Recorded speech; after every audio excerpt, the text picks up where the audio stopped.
Hello, everybody, and welcome. I am Sherry Naudine, owner of Collegiate Sports Advocate, and tonight I have a very special guest, very personal to my own family's journey through recruiting, and I give a lot of props up to her, Coach Megan Smith Lyon. So, Coach Lyon, will you introduce yourself and man, feel free. This is your space. I want to hear about your background, how you got started, and then we have a list of ideas to discuss. Yeah, Sherry, thanks for having me on. I am Megan Smith Lyon. I am the head coach at the University of North Carolina. Um, I've had a really long coaching journey that started right when I finished college. I was able to play here at North Carolina, so I am a Tar Heel, competed here for 4 years. And then from there, started my coaching journey, went to grad school, got my master's, and then kind of started working my way up the coaching ranks. I was the head coach at Young Harris College, which was a junior college. That was my first job, and then went to be an assistant at UNC Charlotte, and then was an assistant for Coach Papa, my coach here at North Carolina, for a season. After that year, started the program at Western Carolina University. So I was the first coach back in 2006 there. Had a really awesome 2 years, and then was able to go down and work for Yvette Girard at LSU for 3 seasons as her assistant, which was an amazing experience. From there is when I jumped over to the Midwest and became the head coach at the University of Kansas. That's where we connect, myself and the Naudine family. From there was the head coach at Marshall University, and here just this summer was named the head coach at North Carolina. So really excited to be back home, be at the place that I love more than any place in the world, close to family, and representing the university that really shaped me into who I am as a person, as a leader. So really excited to be in Chapel Hill. Fantastic. And you mentioned the first time we met, and I think we actually had a connection from LSU. Shannon, my daughter, actually got a handwritten note back in the day when they gave you a personal note, and that's where the initial connection started. So I don't know if you knew that, Coach.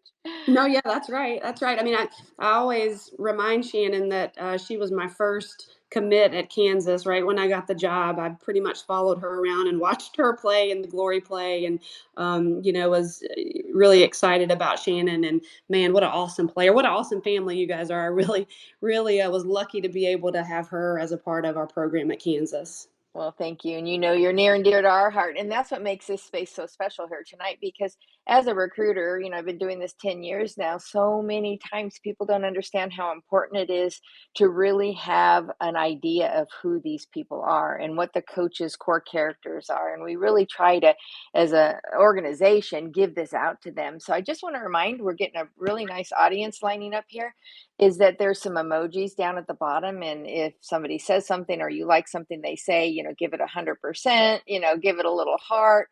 And then as prospective student athletes and parents, we have to keep you on mute because she is a Division I coach, and that is one of the NCAA requirements. So I just want to give that little house cleaning.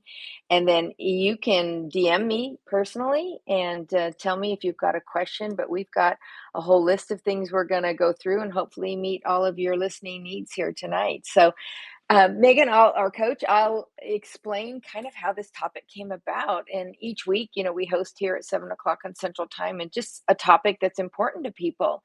And it really did come up that a lot of people don't understand some of the intangible things that they need to look at and the important things for their student athletes long term, which is that relationship with a coach and what they look on the front side and on the back side. And empowering women and helping develop leaders came about because I was sitting there talking to people about how many certain coaches out there have actually developed other coaches that are actually coaching today. And somebody called it your coaching tree. Do you have a coaching tree of people that you've developed? Oh, absolutely. I think that one of my passions is helping empower young women. And, I was a college athlete, and, my leadership training started being, when I was an athlete in college, and, just learning how to lead others. And that's where this drive to become a coach started when I was just a college athlete. And so when I got into coaching, obviously, you want to win, right? I mean, and as a young coach, I think I was probably more concerned about that.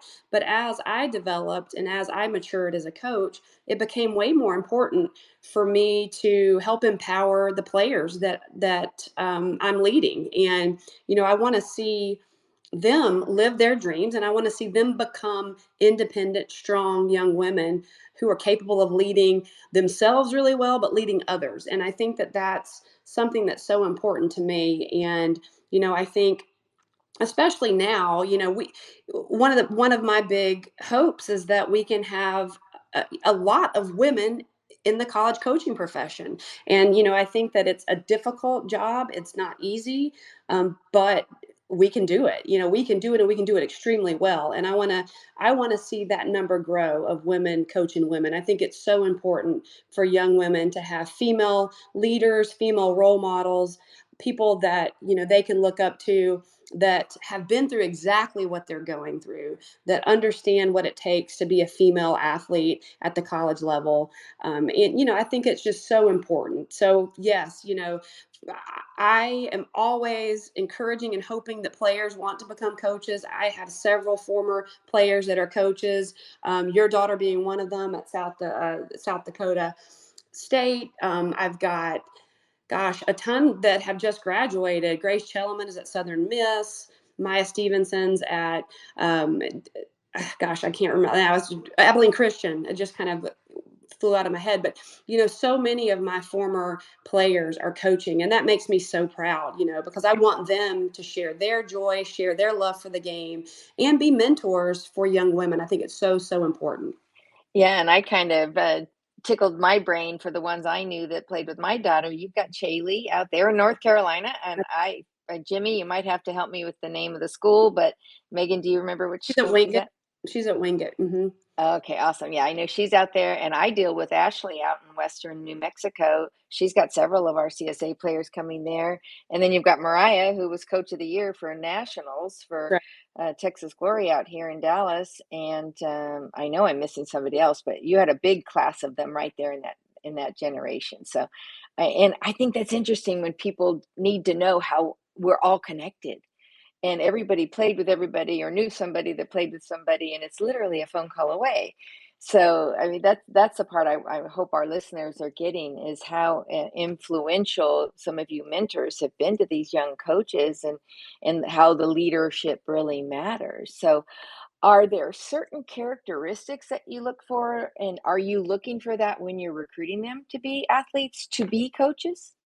I mean, I think yes. I mean, you're looking for people, and I can't, rules. I can't really speak 100% exactly what I'm looking for at Carolina for recruits, but I can tell you in general, coaches, when you're looking for players, you're looking for people that can be independent, that can stand on their own 2 feet, that are confident, that are going to be able to lead themselves well first, and then lead their teammates and have that type of a presence and that confidence. I think that is important, and it's hard to see. I mean, when players are going through and they're in high school, and that's not something that's super easy to identify, but you can definitely see glimpses of it. And I think that of course you're looking for that, but honestly, when you get to the college level, coaches typically start pouring into their athletes and really trying to help develop them as leaders. And a lot of schools have, leadership programs, and coaches can handle that program level or university level.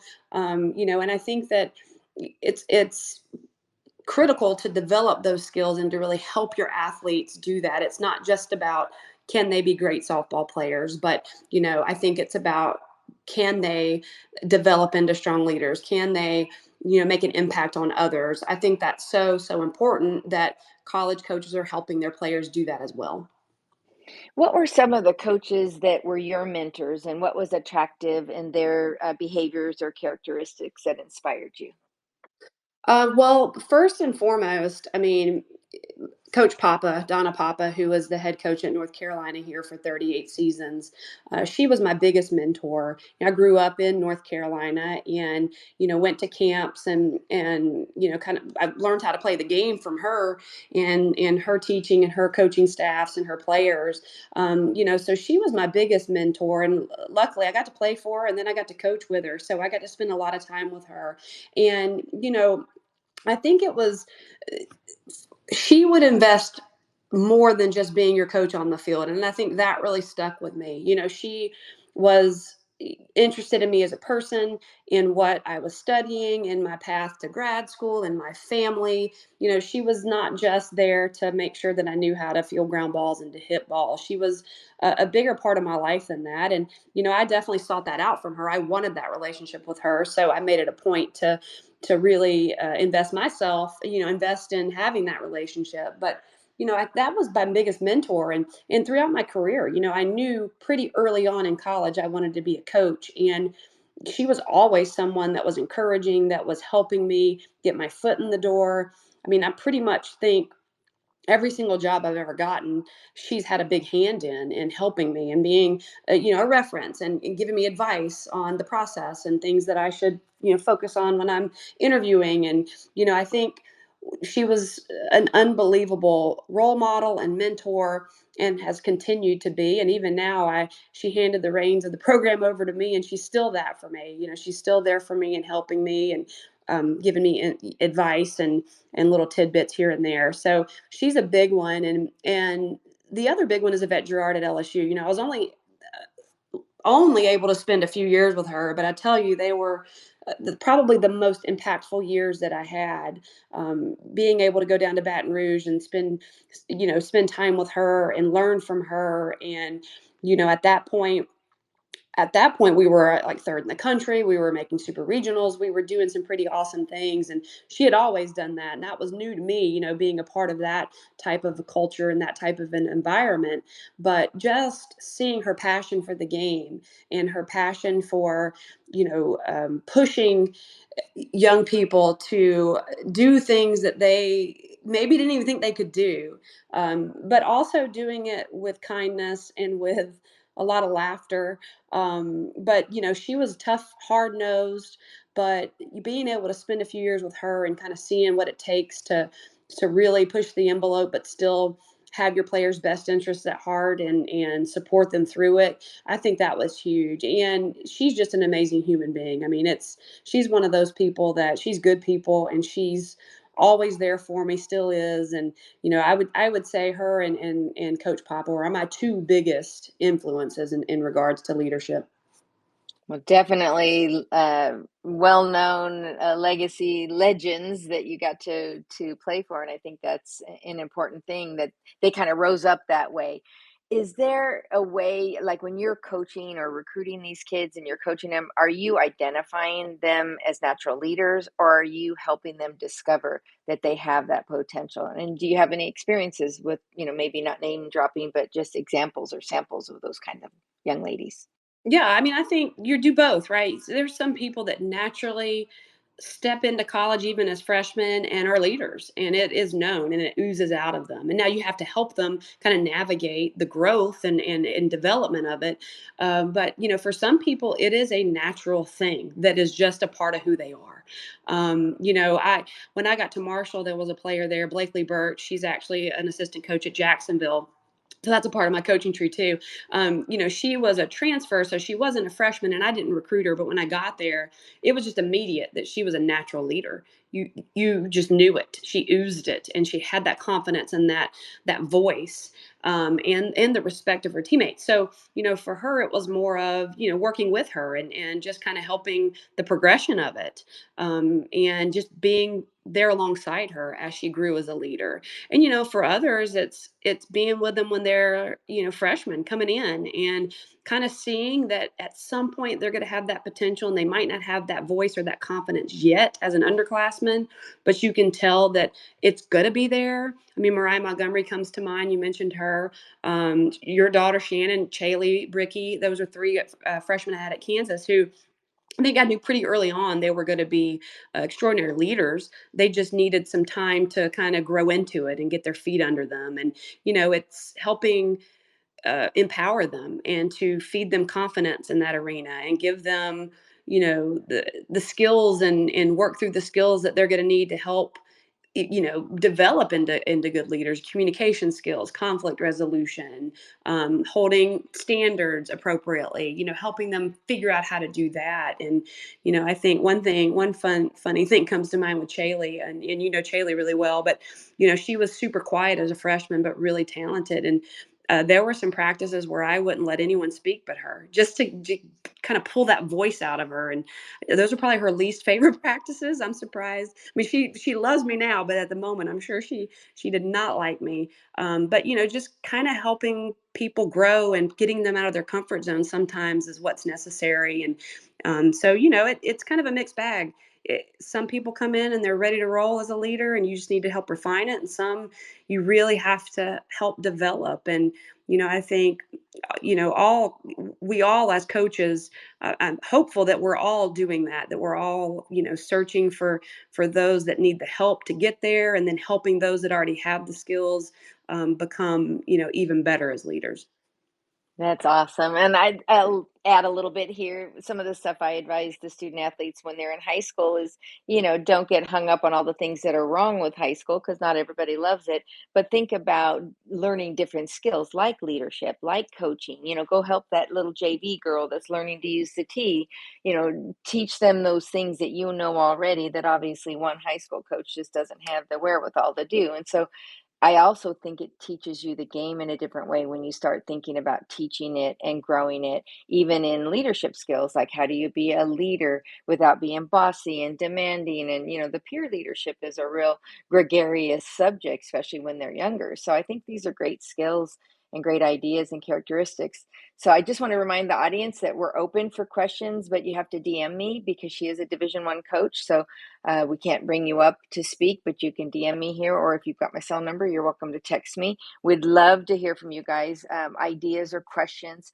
For Coach Smith Lyon here, I think it's important that you've got this opportunity to get to know her and how she's gotten where she's at. And we do have a great listening audience. So if you want to also friend us on social media, you're welcome to do that too. We love that. But are there other angles of what things that you wanted to talk about tonight, Coach Smith? Different topics? Well, I mean, I think just in general, the growing of our game and the growing of our female leaders and female athletes. I mean, I think tonight the women's basketball final, or Iowa and LSU's playing right now, right? That's huge. But the fact that they're now able to use March Madness, and that they're able, that we're constantly trying to grow, and we all need to be a part of that. It's a shame that now we still aren't getting equal treatment and getting things that we deserve to get as females. And I think that we all need to continue to fight that and to advocate for ourselves, for our athletes, for our daughters. We need to do that, and it needs to be across the board, not just women's basketball, or not just. It needs to be not just college level, high school level as well. I mean, we need to advocate for women, for our daughters, for us to be able to get equal treatment, and be on equal footing. I think it's so important. And that's why it's important for me to empower young women to be leaders and to step into this arena with me, and let's fight this fight together. I think that it's so important for strong women to stand up for themselves and to demand more, and to demand to be treated equally. And I feel like that's something that, as I have progressed in my career, and as I have gone from place to place, you just see so many things that are super frustrating. And for a while you're so focused on just getting your foot in the door, and just getting winning games, and that you don't really think as much about those things. And as I've gotten older and have years under my belt, that has become something that's so important to me. Just being an advocate for our players, for our program, for softball in general, helping empower young women to want to step forward and be leaders and to be able to be independent and do big things, and not apologize for it. I mean, that's just so important for me. I could talk for hours on it. It's Well, just something I that love it, and of course, I'm inspired by it. I spent 28 years in corporate America, and I explained to my youngest daughter, who's a lawyer today, that I had one female boss in 28 years in technology. It's a really, really narrow there. And somebody asked me one time why, and I said, there was a time in my life where, yeah, my family became more important, and the balance in our life became more important. But I also think the men go through that same struggle when they get to the point with what is more important. I had a question though that came up during your thoughts there is has it changed with the portal? Has this environment changed coaching from your perspective and the leadership part of it? I think it makes it a little challenging. I mean, well, and I think it's more of you know the development piece. So with the portal, you're maybe starting to develop some, and then they're leaving for other places, and then you're bringing in older players that maybe haven't gotten that, or they got it in a different avenue, or they were leading others, so they have to come in and get acclimated to the culture that you have and your style. So I think it makes it more challenging, but the job's still the job. It's still to assess your players and meet them where they are and help them um, become better versions of themselves or the best version of themselves wherever they are. It just maybe is a little more challenging just because of the timing piece of it. And when you invest in some players and they decide that they're going to move to a different place, that's difficult because you really you know uh, you love those people and you're invested in them and you don't want them to leave. But nowadays you understand, right? It's people have to do what's best for them. So for sure, it makes it more of a challenge, but I think the job's still the same. It's still the same. You're still developing young people and meeting them where they are. Absolutely. And I saw Chaley log in here. Chaley, so I'm not going to put pressure on you, but if you would like to come in and chat with Coach Smith on, you are also a coach. So we can unmute you. All you do is request to speak on the bottom. And if you don't, we understand. But it's just great to see Coach Smith Lyon getting the support from her previous players. This is awesome. So, Coach, I would want to ask you another question about pressure. What is the pressure like as a head coach in P5 versus where you've been in the past? Well, I think I'm going to put pressure on myself no matter where I am. I was the head coach at a junior college when I was 22 years old, and I wanted to win every single game that I played.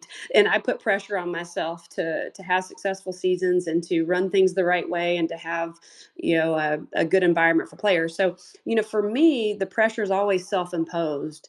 I definitely think there's maybe a bigger spotlight on Power Five, but I was also at Marshall for 5 years, and it's a pretty well-known program at the mid-major level. So, I mean, I felt like there was a spotlight there too. So, honestly, I try to stay consistent with how I approach things. I'm here to serve players, and I don't look more into it than that. For me, it's it's playing softball every day and coaching softball every day, no matter where I am. So I try to keep it consistent with how I approach it. Love it. Do you yourself ever experience this or other people where they feel like they have to sacrifice their culture and what it is they want to do from a personal development perspective to win a game or chase an RPI? Is there any of that kind of choices that you have to make in your daily work?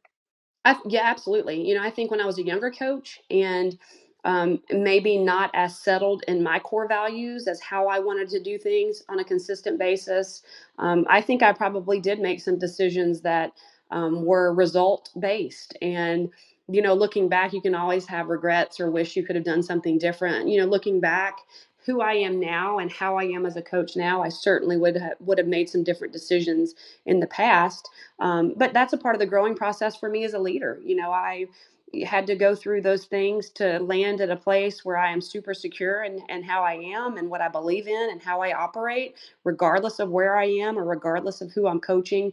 So for me now, I'm in such a better place in regards to all of those decisions that I am committed to who I am as a coach, who I am as a person, and what I think is important.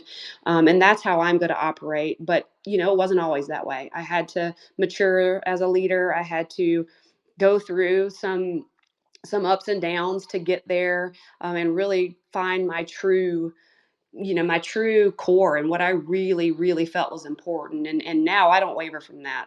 That's what it is. And if it's a success, great. And if it's not, that's okay, because I'm going to be true to myself and do what I think is right, regardless. Solid, solid. Hey, we have a DM here. A new freshman comes in and was the best on her high school or travel team and finds herself in a struggle to get that same attention at the collegiate level. What advice would you hand off to that respective player?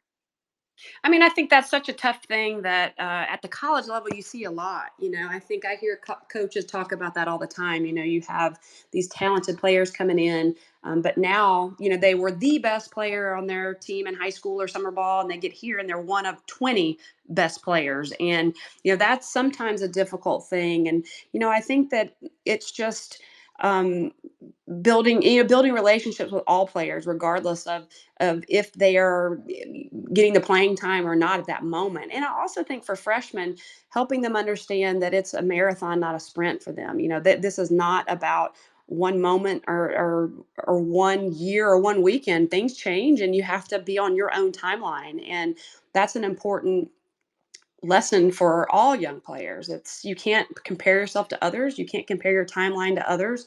You have to be um, you have to go through your process. And for some people, that means starting as a freshman. For some people, it means learning and growing and then starting later. It depends. But, just sticking with the process, focusing on your own time and not comparing yourself to others is so important. Fantastic. And I think being honest and direct communication and I hear so much and you never know if it's true. The coach promised me that I would start or promised that I would rotate. And you got to know not all of it's true. There's always truth somewhere in between, but just the honesty and the forthright and showing past performance and future behavior and being able to self-assess yourself while you're in the decision process is really, really hard for people because like that question said, they've been number one and they've been the five-star superstar everywhere, and now all of a sudden they're not even riding the bus, so that was great feedback. How about administration? How does a student athlete, or how important is that in your search as a coach or guiding other coaches and becoming coaches? How much does administration of the university play into the success? Oh, I think it's critical. I mean, I think that, your administration is going to be your backbone and your support as a coach. And they have such an impact on the job you do on a daily basis, because they're the ones providing, all of the guidance and support that you need, and, for yourself and your players. So, I think that's so important to build relationships with administrators if you're a coach. I also think it's important for student athletes to know who their administrators are. It's obviously your coach is the one that you're dealing with on a daily basis, but when you get to the college level, the administrators are people that can be huge resources for you as an athlete, and in your daily career at that university, but also when you're choosing to go out and maybe go to grad school or go find a job, or they're that's a networking piece for you. And if you get to know them and you get to interact with them, it's only going to help you as an athlete, and obviously as a coach. I mean, anything that I'm able to do at any school that I've ever coached at, and this is every college coach in the country, there is someone right alongside them helping them, whether it's the athletic director, whether it's a senior women's administrator. Those people are critical to all the program's development at every level. So it's so important to have strong relationships with the administration.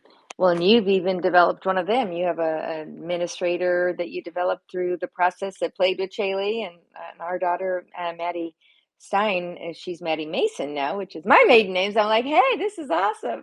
But Maddie is, pursuing that route. The other people that we see that are very important in the process is your academic advisor. I always tell the student athletes, make them your best friend because they're going to help you a lot when you get there. What's been your experience of those relationships? Oh yeah, they're so important. At the end of the day, your student first, and softball is a very, very close second. But the academic piece has to be there, and there's so many uh, difficult days you're going to have managing your time and being able to juggle classes and your workload in terms of weight room or practice or games and travel. And that academic counselor is the one that's going to help coach you through that. They're going to be the resource for you. They're going to be the person to give you advice and to help you interact and figure out how to communicate with your professors and make sure that you're on track and help you get tutors. So the academic support uh, people are critical to a student athlete's success at the college level. I mean, I can't imagine, and I can speak as a former student athlete. I needed those people's help. I needed their support. I needed all of their insight and how to handle things, what classes to take, which ones would be better at certain times of the year. I mean, they were just critical for me as a player, and I know they are to our players now. Is there a time that you can remember a situation where your administration failed you or didn't support you? It just seems like so many times now the parents bypass a traditional process of communicating with you. And, we hear stories of parents going to administrators and trying to get coaches fired. I mean, is that real? I mean, I think it probably is real. I have been pretty fortunate that places that I have worked, the administrators have been really supportive and very much so in my corner, no matter what the circumstance is. Now, again, I'm someone that does things by the book, and I follow all the rules, and I have kind of established myself as that type of an employee for them. So they can trust that they know what I'm doing. But I've been really lucky. I've had really good bosses, really good administrators that have been very supportive. So I've never myself experienced anything like that, but I've definitely heard stories straight from people that it's happened to, and it's unfortunate. You really have to make sure that for me as a college coach and other college coaches, we have to make sure that our administrators are people that are going to have our backs and that are going to be open communicators with us, and make sure that we're looped into things, because you really don't want to be in a situation where you're blindsided by anything. 100%. And I know that wasn't on our list there, it just kind of popped up as you're talking about administration. And audience, again, we're nearing the end of my question asking and the list that Coach Smith and Lyon and I had prepared. So if you've got ideas or an expectation or something you wanted to know while you're on here, feel free to send us a DM or text me. A couple of people have texted me. And Coach, I'd love to just hear more. What kind of message do you want to put out to the listening audience about mentoring and empowering women? Well, and I think that can happen before young women get to college. I think that that's something that should be happening at lower, and even in elementary school, like making sure that we are making it okay for young girls to take charge and for them to feel like that's normal, that it's not unusual.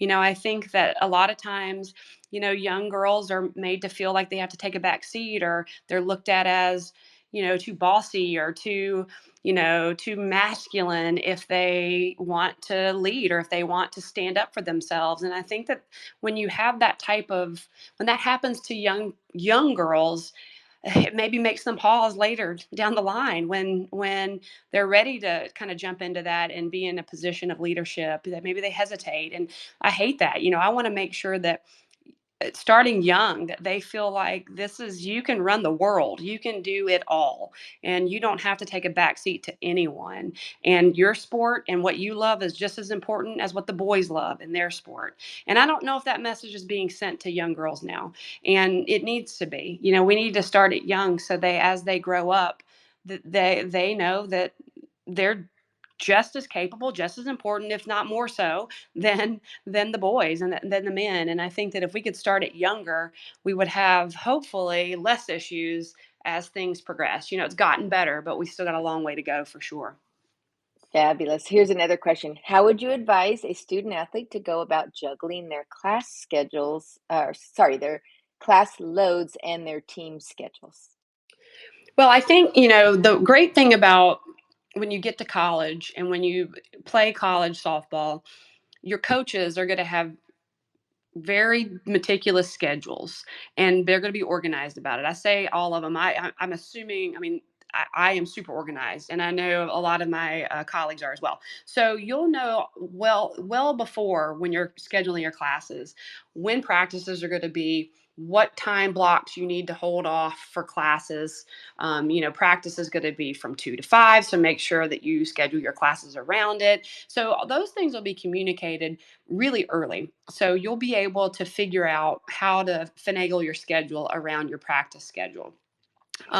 And I think too, though, a lot of times, especially when college students get further along in their major and they get, or they're having to take upper level classes, sometimes there's less flexibility, and you just communicate that with your coaches, and your coaches will work around your schedule. I mean, at the end of the day, we all as college coaches want our players to get to graduate and to get a degree and to be great at whatever career they're going to choose. So that has to come first.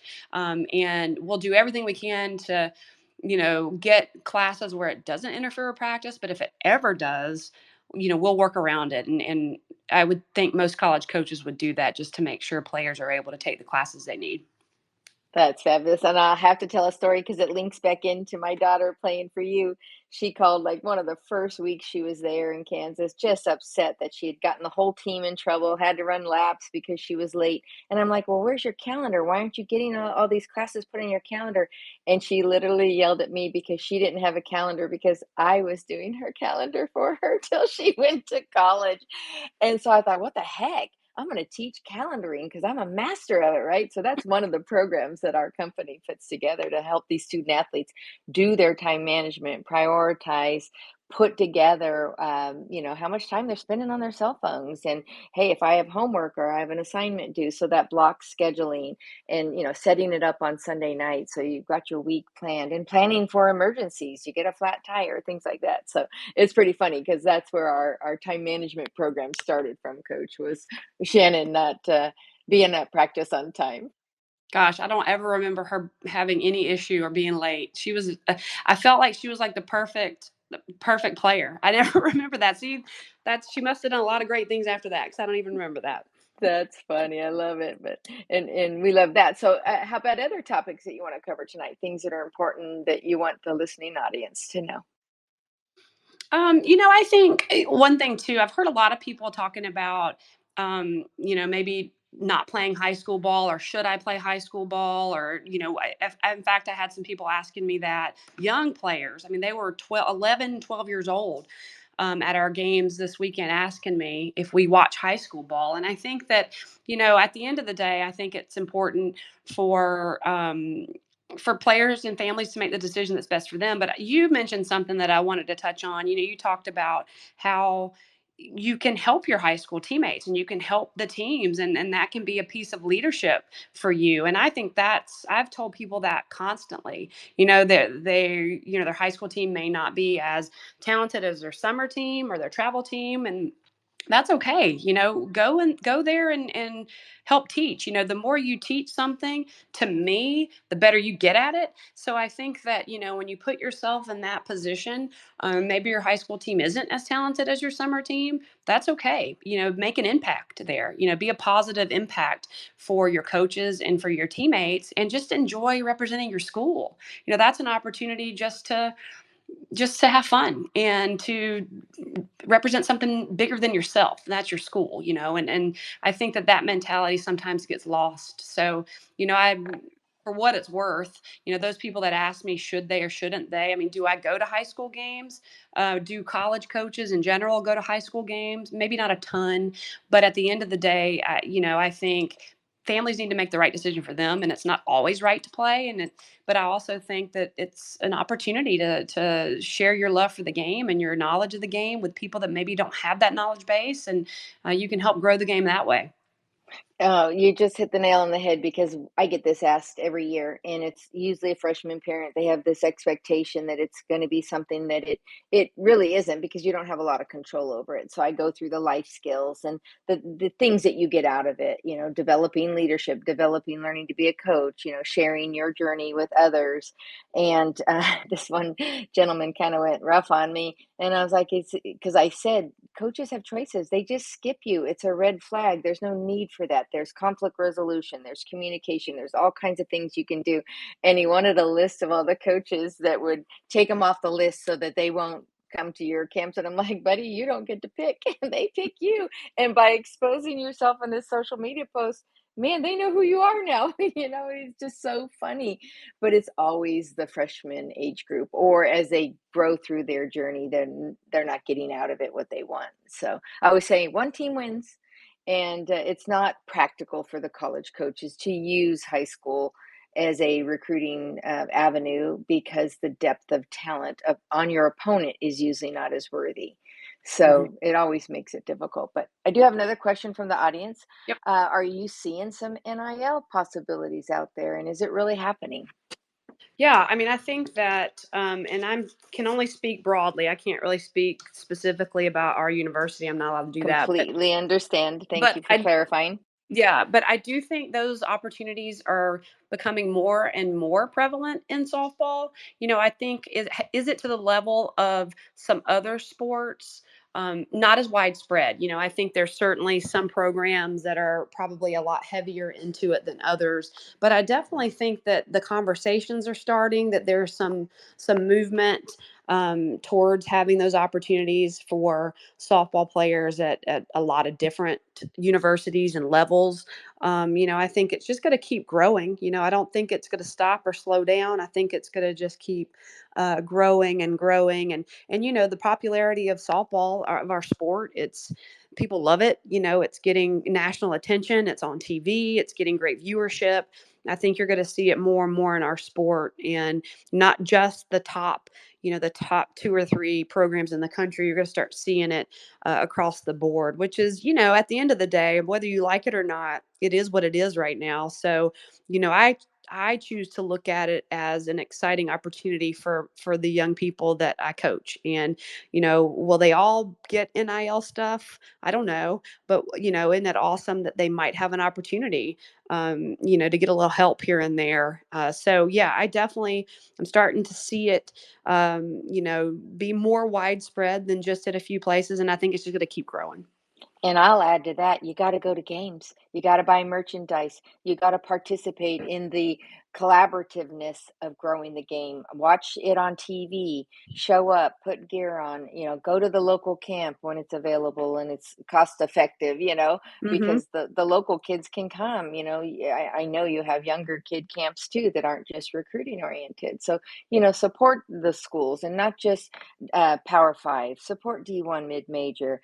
We tell all of our athletes, go see JUCO, go see NAIA. You have no idea the talent level, and you Right. don't know what you don't know till you invest in it. So the only way we're going to go grow the game is to see that out there. So here's another one. Boy, we're hitting all kinds of topics for you tonight. As a travel ball coach, I get asked how the transfer portal affects their recruitment opportunities. And again, if there's places you can't touch on that, just let us know. How the transfer portal affects high school players? Yeah, there's a lot of talk, and Yeah. I'm assuming, coach, that this is the talk that this coach is referring to, is that, oh, we're not going to look at the incoming freshmen as much. We're going to play the gamble on transfer portal instead of investing in freshmen or sophomores. Mhm, mhm. Well, I'll tell you this, when the portal started, when it started to be a thing, I told my staff, I said, "What people aren't seeing is that this is gonna hurt high school players, not college players." And I think that on one hand, there's some truth to that. Um, on the other hand, there are still programs out there that are investing in freshmen and developing talent and not just bringing in transfers. So I think it's a little bit of both, if I'm being honest. I can't. I wish I could speak to how I operate and what my philosophy is, and I can't do that. But I will say that. I think that there's a place for transfers and programs to come in and make an immediate impact and have experience. But I also think that there's a huge amount and a big space for incoming freshmen to come in, to buy into a system and a coaching staff and a program, and to grow and develop. And I think that's an important part too. So I think it's kind of a wishy-washy answer, but I definitely think that it does affect high school players with certain programs, um, but not all. I think there's still coaches out there that are wanting to bring in high school players and wanting to invest in them and help develop them and build those relationships and have players for more than a couple years. I think there's also plenty of programs and coaches that are out there doing that. Yeah, and I know as a recruiter coach that asked that question, we were fearful of that too. And I'll tell you, this last 2024 class, we didn't see anybody skip. We didn't, and I may not be 100% accurate, but the ones, I had 144 kids commit in that class of 2024. I didn't see anybody miss a group. The 25s aren't anywhere done, so I can't give you that. But the 24 class, 144 came out of our company alone, and we were tracking it pretty heavily. And I didn't see any major programs skip because they were going to sit back and wait for the portal.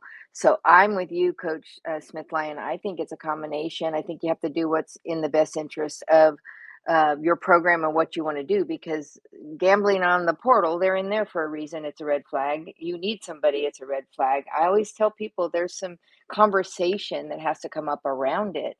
And I want to just warn everybody, if you have any more questions, we're getting close to the end here. Go ahead and DM us. But these are great conversations, and I wanted to kind of summarize it here. Coach Smith Lyon is talking about multiple subject matters and criteria that's going to make you like a program or not like a program. And that's why, Coach, I just love that you come up here tonight, because you have so much experience and wealth of knowledge. And so many times people like a university because it's the only thing they know.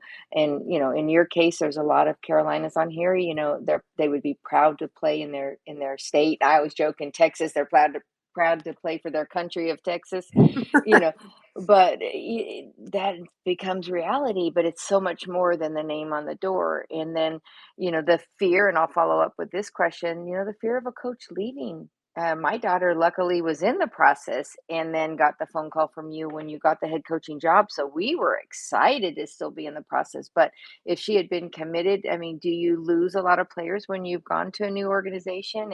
And what would you advise them to do or not do? Yeah, I mean, I think anytime there's a coaching change, there's always a little there's some turnover that happens because people, obviously are a little nervous and anxious about what's going on. And I think that's always a part of it.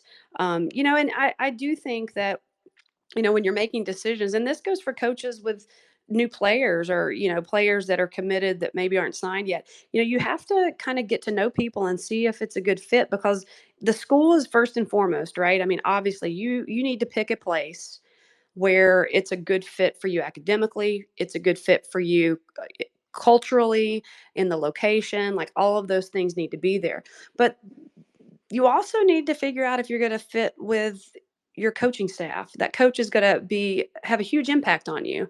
Um, Coaches need to make sure that the recruits that it's a good fit for them too, right? That they're going to thrive under their leadership. And I think that's so important. I think a lot of times people look at the name on the front and they're going to make a decision just because of that. And I think that's sometimes works out, but sometimes it doesn't. If you really don't dive deep and see, is this place, how it's done, how things are done there, does it fit with who I am as a person and how our family operates? Am I going to be happy?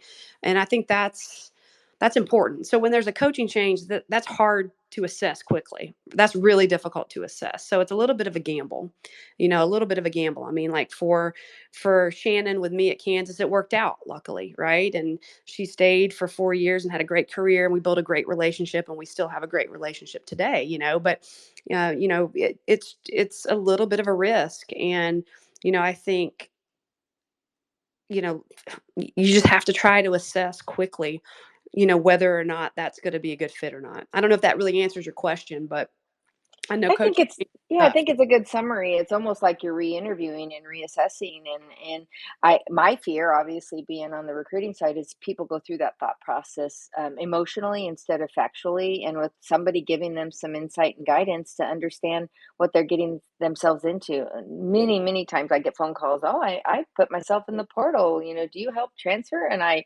practically fell out of my chair. Like, what are you doing? Why would you do that? Because there's so many reasons why not to. And Coach Smith nailed the biggest one on right on the top of the head of the nail is the university, and it goes back to tying in what you said earlier about having the right administration, and you'll sense Hmm. a certain culture. And coaches change because of their own careers, not because they're dissatisfied with the university. And I mean, there's many reasons why they change, obviously, but Right. it's usually not a bad thing. It's usually growth in the sport and development and, people moving on in their careers or student athletes saying, "Hey, this didn't turn out the way I thought," or injuries.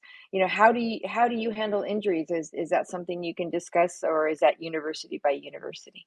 I mean, it's university by university, and I can talk in general terms.